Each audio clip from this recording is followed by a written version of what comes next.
Okay, so I know I've said that once Witch from Mercury finished its second core, I was going to watch the second core.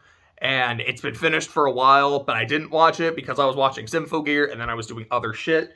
Well, I watched the first 3 episodes of it, which I will say, I thought it was just going to be a straight up season 2, but it looks like no, it's just continuing like right where the first one left off. Like this is not season 2, episode 1, it's episode 13.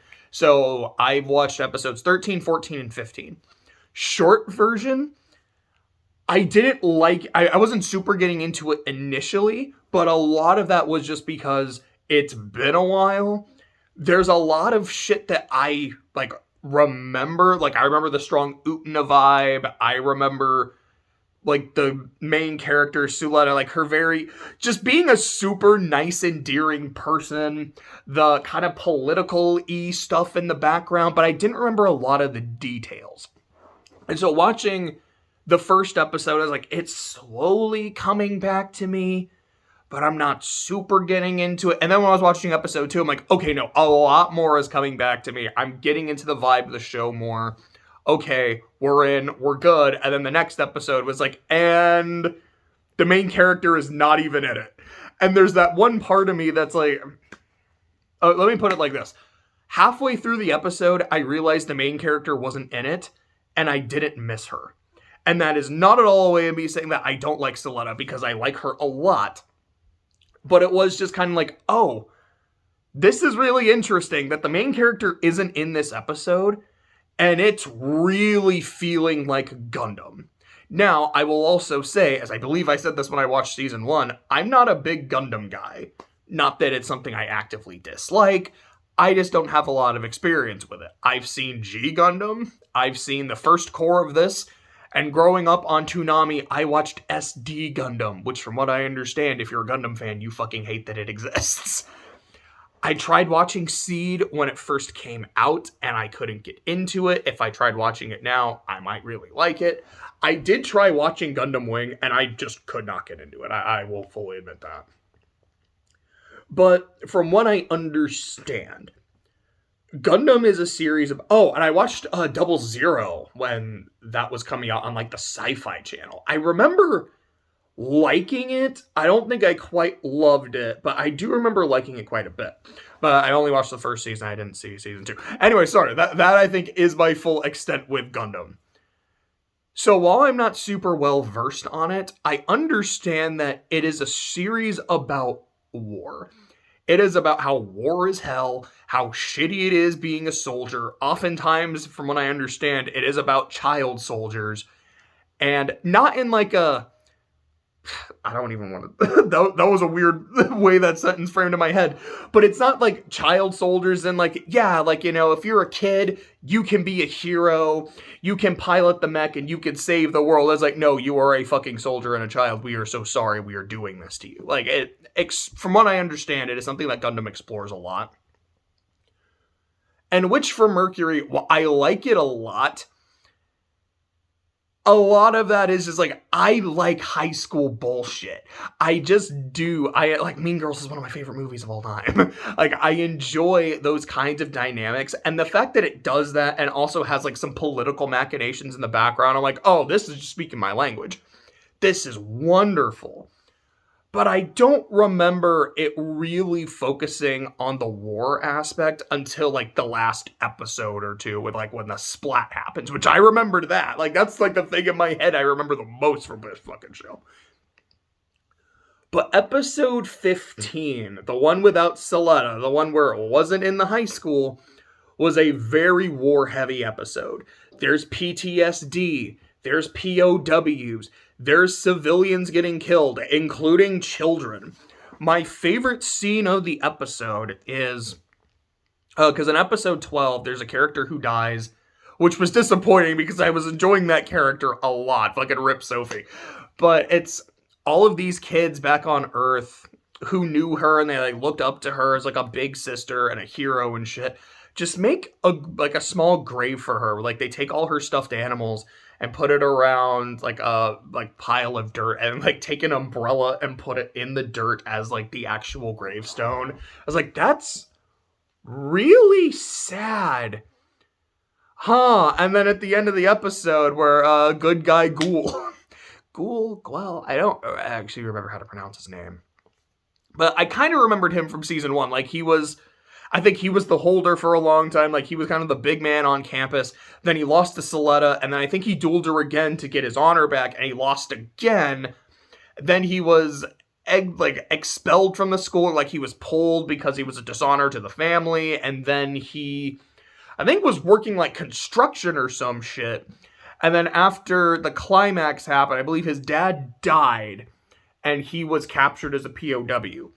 So he sees a kid who is dying, and then he's taking the kid and he's trying to escort her so she can get evacuated. And before he's able to get her to safety, she dies with him. And I was like, oh, yeah, from what I understand, this is the kind of shit that happens in Gundam. It's not a happy show. If you're watching it and going, oh no, from what I understand, then the show's doing it right. So I liked that quite a bit. There's also the fact that in episode 12, sorry, brain stop for a second. Soletta's mom is talking about, or she's having a conversation with someone about the Ariel, which is the name of the main Gundam in this show. It's Soletta's Gundam. And how Soletta's not necessarily its pilot. And that the Ariel was essentially made from a human soul. Shout out Evangelion, of course. But how it was made from a human soul, and it was the soul of her daughter, Eri. I don't remember the full name. It was Eri shit. I do not mean to say it like that, but it's Eri, and I think it's SHT. There might be an A in Eri shot. I'm not quite sure how to pronounce it, but Eri.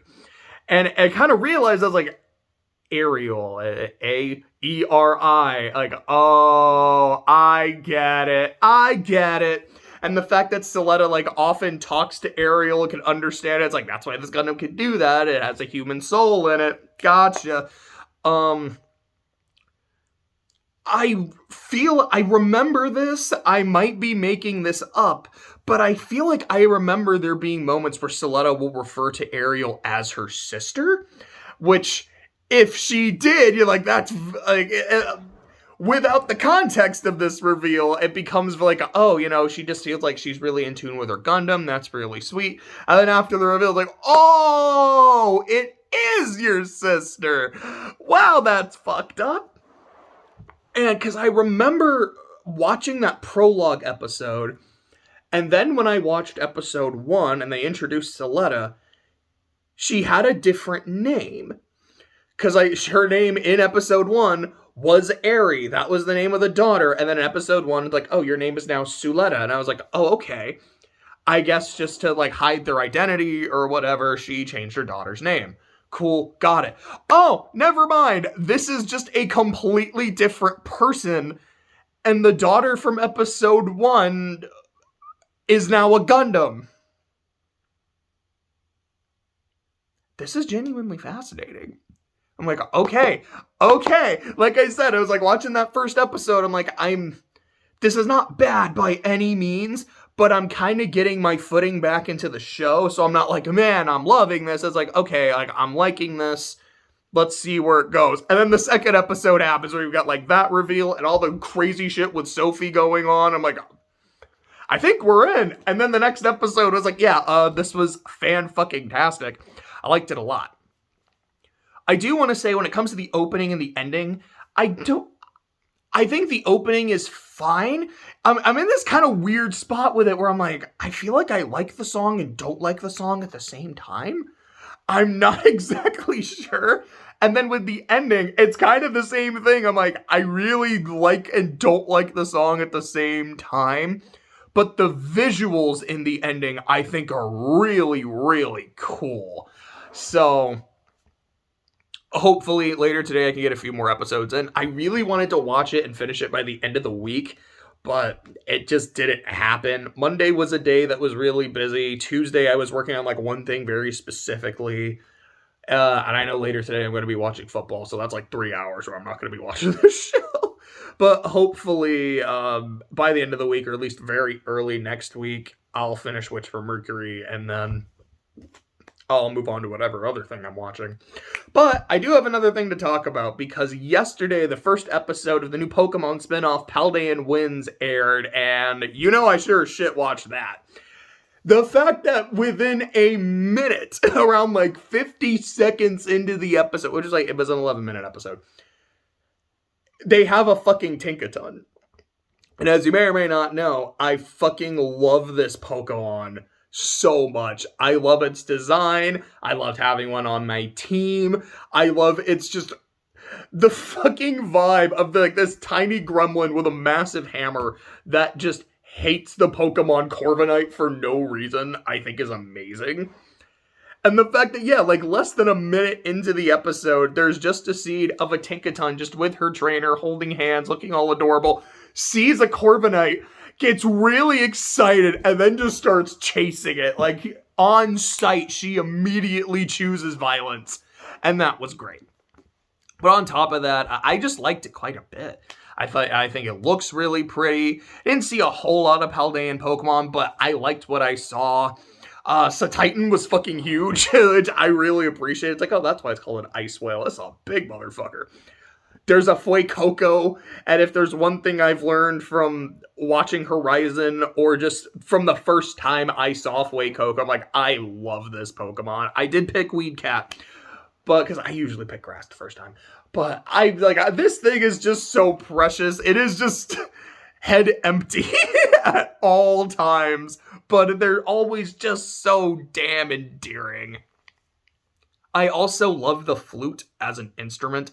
I don't know why, it just does it for me. So a whole episode about like the flute and about music, and there's a lot of flute music in the background. I liked it a lot. There's not really much else to say about it. Like, Nimona showed up, and I love Nimona. Arven showed up, and I loved Arven. I don't think Penny was in the episode. If she was, I didn't notice her. Maybe in one of these other, but then again, like, Penny wasn't going to school, but this, I think, takes place a year before the game, so maybe she is going to show up at the school before then, or we'll see, like, the formation of Team Star. I don't know. But overall, I liked it a lot. I'm definitely enjoying Witch for Mercury at this point. We'll see how it goes. Hopefully, it stays fantastic.